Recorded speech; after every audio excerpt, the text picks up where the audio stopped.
Hello, welcome to another episode of Seasons of Life.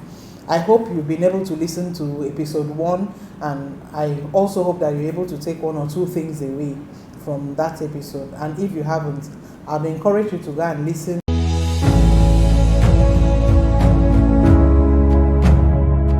When life forces you to live without the one you thought you could not live without, it can be a most devastating, painful, and traumatic experience in ways that you would find really difficult to deal with. You may have experienced loss of some form. It could be the loss of a parent, it could be the loss of a child, it could be the loss of a spouse, it could be the loss of your identity, it could be the loss of a job, miscarriage, the loss of a home, a dream, a friendship that you had so much come to rely on, and it all comes to an end. So we all experience, as long as we live on this side of Eden, like they say, we'll experience loss in some form. It's not a matter of if, it's a matter of when. And when that happens, if you do not know how to deal with it, you could crumble in such a way that you give up on yourself, you give up on your hope, you give up on your dreams. And it's especially tough this season because the news that is coming in from everywhere is enough to make you lose your mental balance. And you must find a way to cope, because loss does not mean that you give up on yourself, you give up on your dreams, you give up on your purpose on earth. There is still more to you despite the loss that hits you. And there's no right way to grieve. You know, when we lose a person or we lose something valuable to us, other people have their expectations of how we are supposed to grieve, how we are supposed to handle it, and we put ourselves under pressure because of that.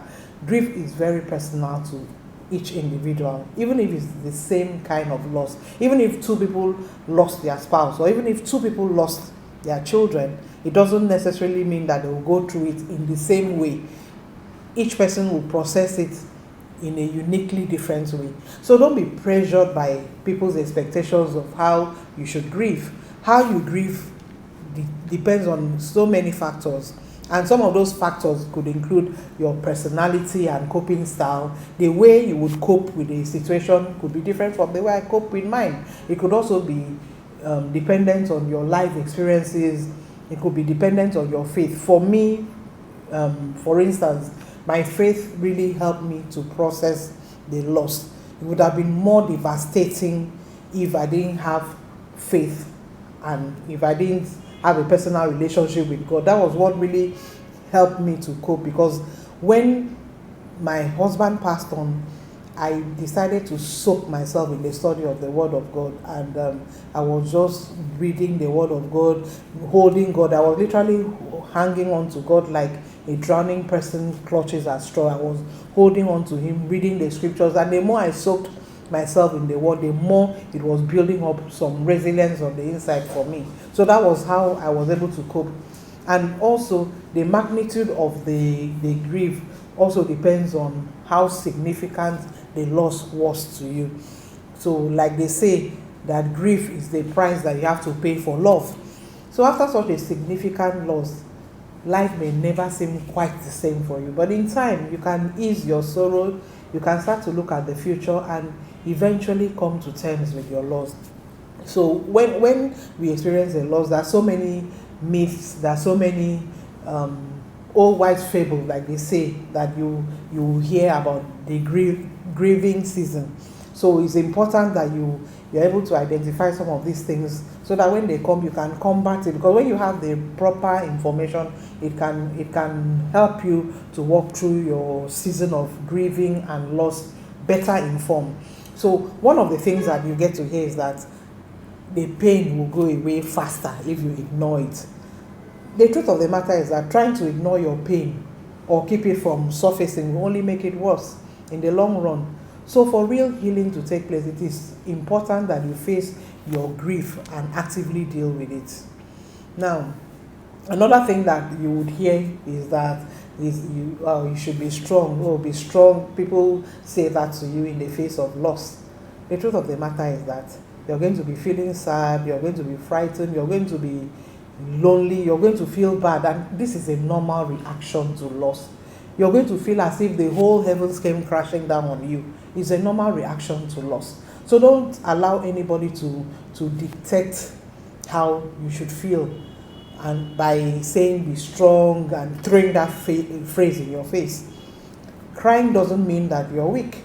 You don't need to protect your family or your friends by putting on a brave front. For me, a lot of people have said, oh, you're quite strong and all of that. Because of my own personality, I'm not the kind of person that will come out publicly and break down, for instance.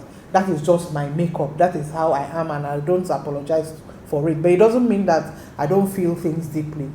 My close family see me when I break down. They see me when I am pained to the point where the tears come. And this is a side to me that you can only see if you're really that close to me. It's not because I'm in denial or anything, I'm feigning strength that is not there. No, I think I've gone past that stage. When I feel down, when I feel low, then I allow the tears to come. And it doesn't mean that I'm a weak person by breaking down like that.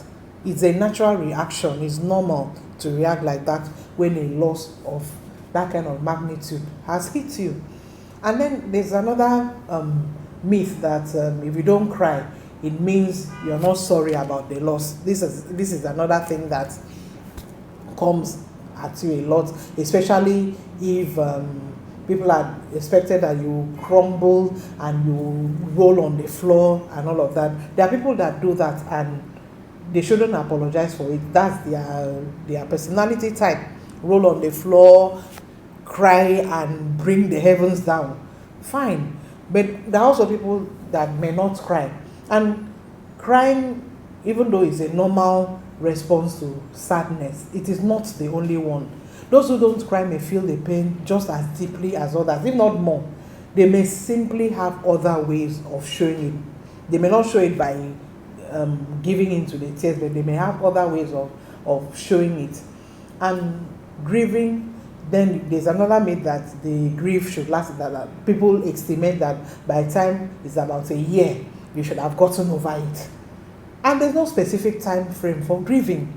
There's no specific time frame. How long it takes is different from person to person. So moving on with your life, doesn't mean that you still do not feel the pain of loss, because that's another myth now, where people believe that moving on with your life means you've forgotten about your loss. That's not true. The truth of the matter is that moving on means that you've accepted your loss, but it's not the same as forgetting. Acceptance and forgetfulness they are not the same things. So you may have moved on, but it doesn't mean that you have forgotten.